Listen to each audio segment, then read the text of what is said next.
You sure about that diet? Popular low-carb diets like keto may be all the rage these days, but new studies have found that they may not be good for you in the long term. The ketogenic diet is a high-fat, low-carb plan where healthy fats make up 80% of a person's daily calories and protein 20%. Only 50 grams of carbohydrate are allowed a day, compared to the USDA recommendation of 225 to 325 grams. The idea is to go into a state of ketosis, in which the body burns fat instead of carbohydrates for energy. But while a ketogenic diet helps reduce sugar and processed food intake, according to a laboratory testing of overweight men, it doesn't necessarily burn more body fat. Dieters also tend to eliminate healthier carbohydrates like bananas, legumes, or oats, and with them, nutrients like magnesium, calcium, and potassium. Some of the findings suggest going low carb could lead to glucose intolerance or even diabetes, though more research is needed to confirm this. Researchers looked at the eating patterns of US adults, found that those who ate a moderate amount of carbs were more likely to live longer than high or low carb eaters. A third study that surveyed Europeans' eating habits revealed that those who ate fewer fresh vegetables, fruits, and nuts were more likely to develop cancers. Diets sure are tricky, but it seems that there's no big secret to eating healthy except for what we've been told time and time again: more greens, less meat, and no junk. Maybe you don't want to put that in your body. Botulism outbreak strikes Northern California. A mother of 3 is lying paralyzed in hospital with her life in the balance after eating contaminated nacho cheese sauce. 33-year-old Lavinia Kelly is one of 5 confirmed cases of botulism linked to patients who ate at the Valley Oak Food and Fuel gas station in Sacramento. Foodborne botulism usually occurs in foods that are improperly stored or prepared. Botulism spores exist in the environment. In the absence of oxygen, the spores grow into bacteria that excrete toxins. According to the World Health Organization, botulism toxins are one of the most lethal substances known. Symptoms usually occur within 12 to 36 hours after exposure, with fatigue, weakness, and vertigo often followed by blurred vision and difficulty speaking. The toxins affect the nervous system and cause paralysis. Vomiting or diarrhea are common, and the disease can cause weakness in the muscles. Lavinia Kelly was driving home on April 21st when she pulled over to the gas station, bought a bag of Doritos, and poured nacho cheese sauce over the chips. The next day, Kelly was admitted to intensive care, where she remains more than 4 weeks later. Officials in Sacramento said there were 4 more potential cases linked to the nacho cheese sauce, which would bring the total to 9. On Tuesday, Kelly's family filed a lawsuit against the gas station for negligence. Eating from the garbage. In the Philippine capital of Manila, the poorest of the poor are forced to eat pagpag, washed and recooked landfill meat, to relieve their hunger. The term means to shake or dust off in Filipino, in reference to the act of cleaning dirt off the leftover food scraps to make it edible. When food is discarded by restaurants, it ends up at dump sites where scavengers sort through the waste for hours, picking out chicken bones and other scraps of meat. These leftovers are later separated, bagged, and then sold to families or eatery owners for a few pesos. Those who prepare pagpag first wash or boil it in water to get rid of the germs before refrying or cooking it in some type of sauce.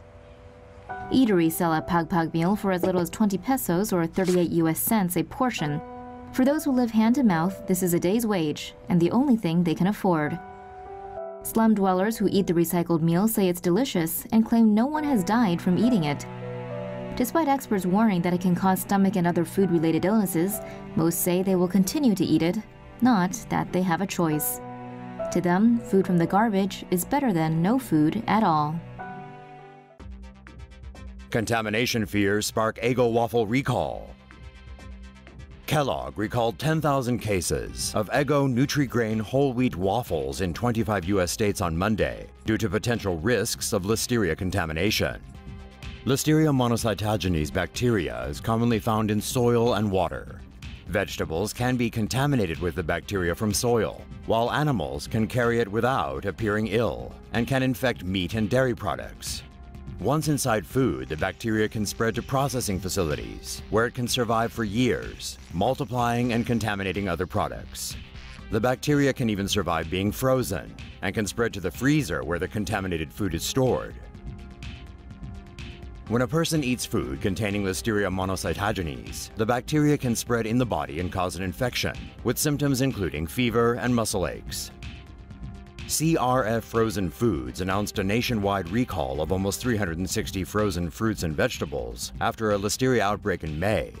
Meanwhile, ice cream brand Bluebell recalled its products everywhere after a large Listeria outbreak last year. Yep, there's plastic in your sea salt. Karmic justice comes swift with Mother Nature, as plastic waste we've been throwing in the ocean is now coming back to us, literally, via the food we eat. Microplastic particles typically flow into the ocean, since they're often too small to be filtered out by sewage treatment plants. The tiny pieces of plastic are mistaken for food and ingested by fish and other sea creatures. Seafood meant for human consumption often contain these particles, and now a new study shows that salt may also be a vehicle for plastic contamination. Researchers studied sea salt extracted from 8 different countries and found that nearly all were contaminated with 72 foreign particles. Only the one from France was found to be free of contaminants. 30 of the particles were microplastics, 17 were pigments that may have once been plastic, and 4 were dust particles. 21 could not be identified. Scientists say the current concentration of plastic is low and won't affect human health. But if plastic pollution continues, those levels may increase and potentially become detrimental to our well-being. So for now, maybe ease up on the salt, and more importantly, reduce, reuse, recycle. Food may influence cancer growth. Love asparagus? Then you might not want to hear this. A new study looking at mice with an aggressive form of breast cancer found that tumors struggled when the nutrient asparagine was missing from their diets. Asparagine is found in asparagus, poultry, seafood, and many other foods. It is an amino acid, a key building block of protein.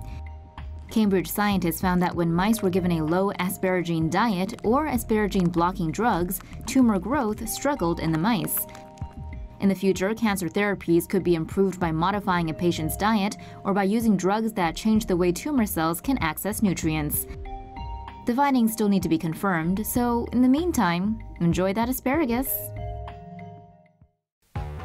Weed killer found in kids' breakfast foods.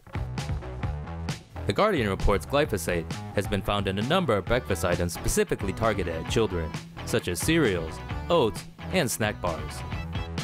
A report published by EWG's Children's Health Initiative says that according to lab tests, the foods were found to contain a hefty dose of the weed-killing poison. Around 3/4 of the tested food samples were found to have higher glyphosate levels than what EWG believes is safe for children. Junk from big-name brands such as Quaker, Kellogg's, and General Mills were found to have some of the highest concentrations of the chemical. EWG also said they believe federal limits are outdated and that the EPA should limit the amount of glyphosate used on food crops. A CNN guest said the EPA says people should avoid consuming more than 2 milligrams of glyphosate for every kilogram of body weight. He continued saying nobody on Earth consumes anywhere near that amount of glyphosate and claimed EWG was just lobbying for the organic industry.